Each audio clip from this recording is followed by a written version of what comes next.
Bonjour et bienvenue. Aujourd'hui, nous allons voir les opérateurs. Parmi les opérateurs, nous avons les opérateurs arithmétiques. Et parmi les opérateurs arithmétiques, nous avons l'addition, la soustraction, la multiplication, la division, modulo, l'exponentiation. Ne vous inquiétez pas, nous allons voir ça dans la pratique. Les opérateurs arithmétiques servent à faire des calculs basiques. Donc, on va commencer par faire un console.log ici.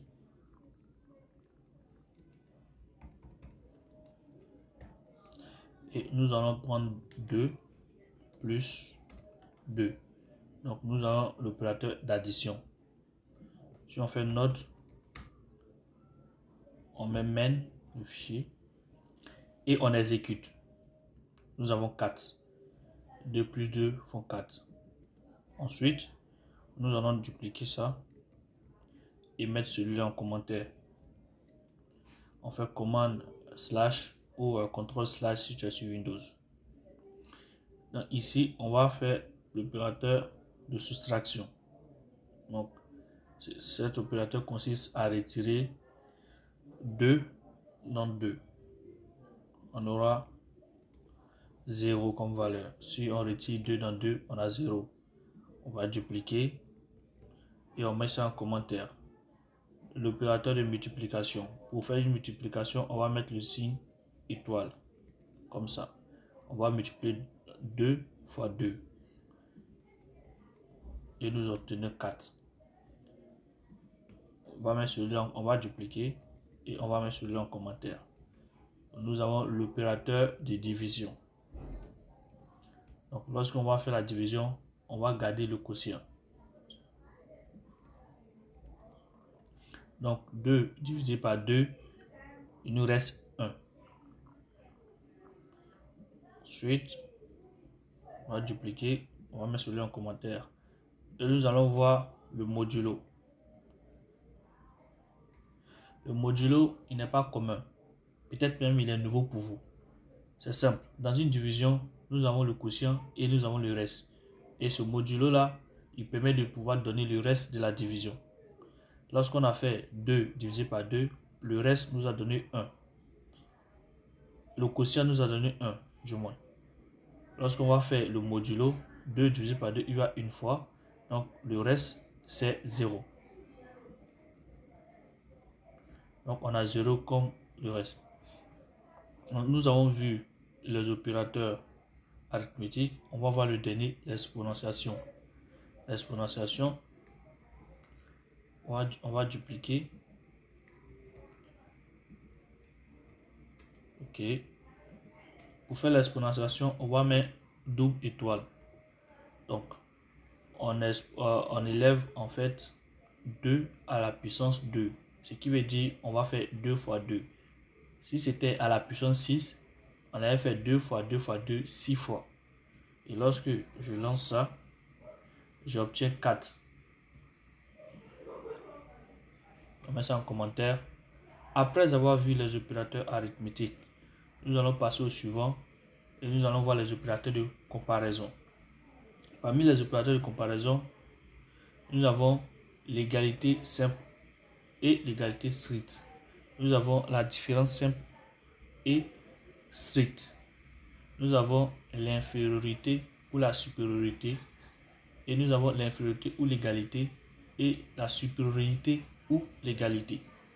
Nous allons aussi expliquer ça avec des exemples. On va commencer par l'égalité simple. D'accord. On va dupliquer ça. Et on va annuler ça en commentaire. Bien. En Java, pour vérifier que deux nombres sont égaux, on va mettre le symbole égal 2 fois. Donc, est-ce que 2 est égal à 2? La réponse est oui. Donc, la réponse va donner true ou false si l'opération est vraie ou l'opération est fausse. L'opération est faux. Donc, ici, je duplique. Donc, on a true. C'est bien 2 est égal à 2. Maintenant, L'égalité stricte, c'est quoi? On va voir. Si ici, je mets une chaîne de caractères comme ça et je lance, on a toujours true. Ça peut paraître bizarre. C'est vrai, on a deux, mais ici, ce ne sont pas des mêmes types. Ici, on a un entier, ici, une chaîne de caractères. Donc, si tu mets l'égalité simple, ça peut poser problème. On va doubler, on va tripler ici le symbole pour faire une égalité stricte. Il va vérifier non seulement la valeur de 2 et aussi il va vérifier les types. Donc, il va nous donner cette fois-ci false. C'est normal. C'est vrai, ici on a 2 et ici on a 2. Mais ici on a un number et ici on a un type chaîne de caractères. Donc, ce qui n'est pas pareil. Après l'égalité script, on va voir la différence. Pour vérifier est-ce que deux nombres sont différents, déjà, on va toujours prendre l'exemple de 2.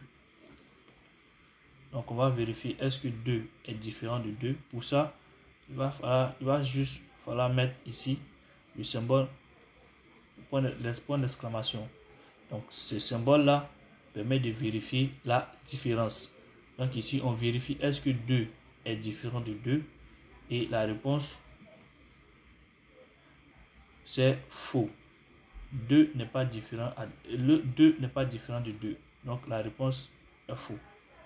Après, ici, on peut mettre l'égalité stricte.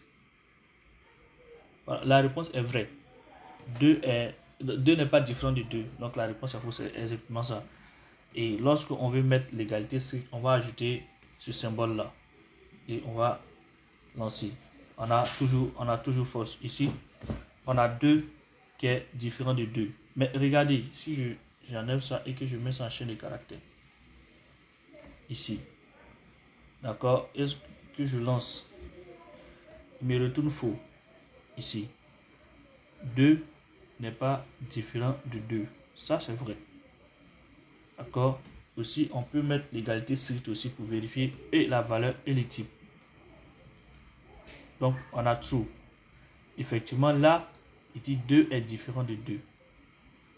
Oui, ici 2 est différent de 2 puisqu'ils n'ont pas le même type. Ici 2 est de type number et ici c'est de type string. La valeur, c'est correct. 2 est égal à 2, ça c'est correct. Mais le type est différent. Donc voilà comment on peut se servir de l'égalité script. Ensuite, l'infériorité ou la supériorité.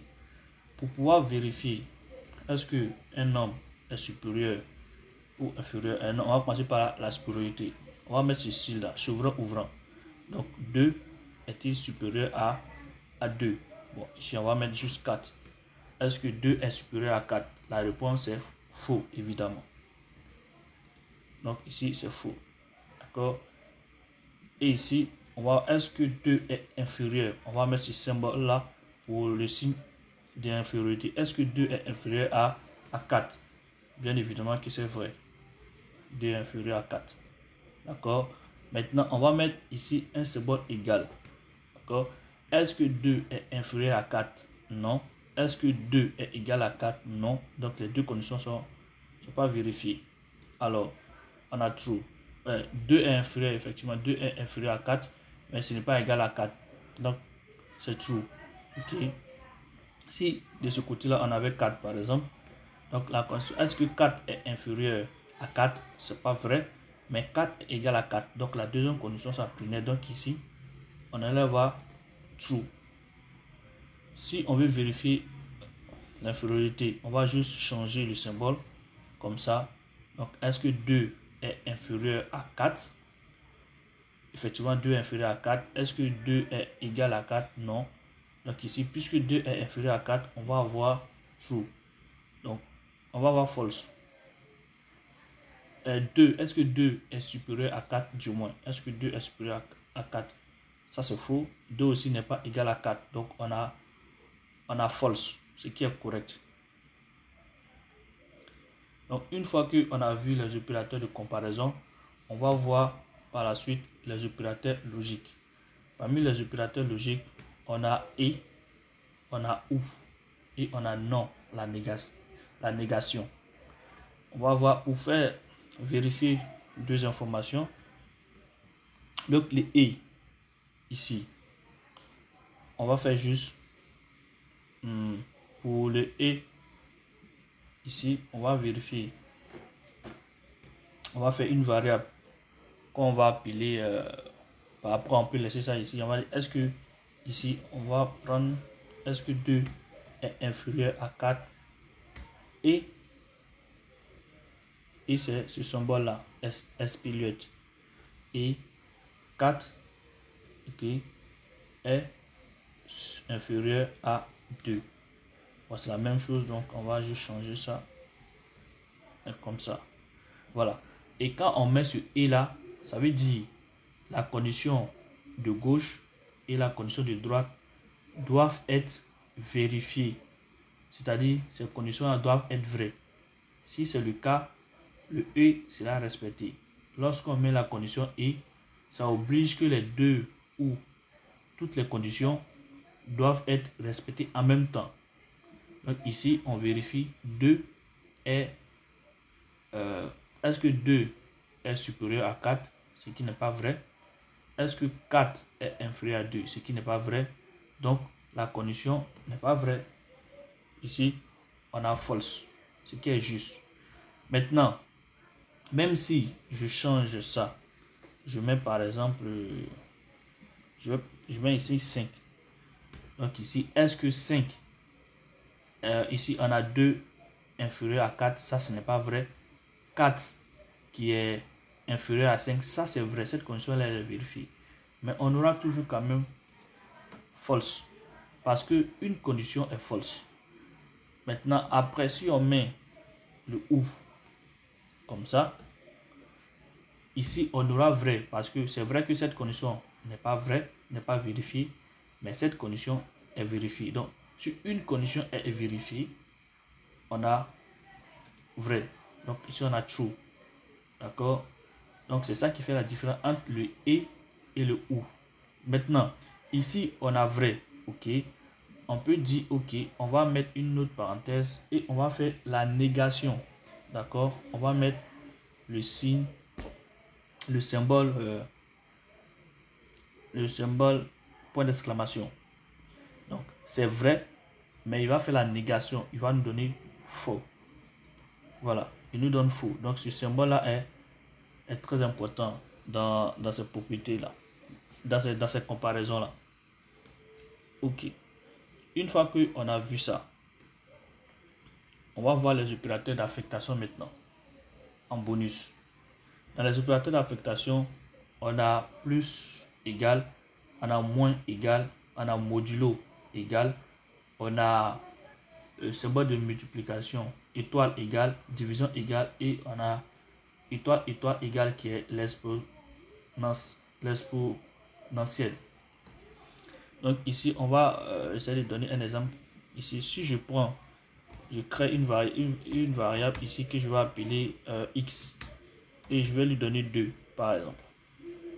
Donc x égale à 2, la valeur 2, et que par la suite je vais vider ça un peu et faire un peu de place ici aussi. D'accord?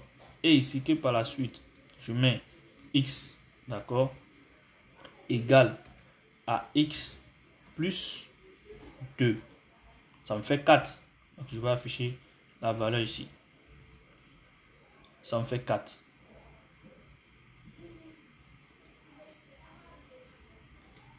Donc j'ai 4. Maintenant, plutôt que d'utiliser ça, je peux utiliser le raccourci. Donc je vais mettre juste x plus égal à 2. Simplement. Et ça va lui donner aussi 4. Et c'est la même chose pour les autres opérateurs. Si on veut faire la multiplication, on peut faire comme ça aussi. La division, ça marche pareillement. Comme ça. Le modulo, ça marche pareillement. L'exponentielle, ça marche pareillement. Donc, on a déjà expliqué qu'est-ce que c'est ces opérations ici. Donc, on sait déjà, on ne va pas reprendre tout. Donc, l'idée, c'est de dire, plutôt que de faire ça, on peut avoir un raccourci comme ça. Donc, ici, il va faire le calcul et il va affecter la valeur à x. Ça sera tout pour cette vidéo. Merci d'avoir regardé la vidéo. N'hésitez pas à vous abonner, à liker pour que YouTube puisse proposer ce contenu à d'autres personnes pour faire grandir la chaîne. Sur ce, moi je vous dis à une prochaine vidéo. Bye.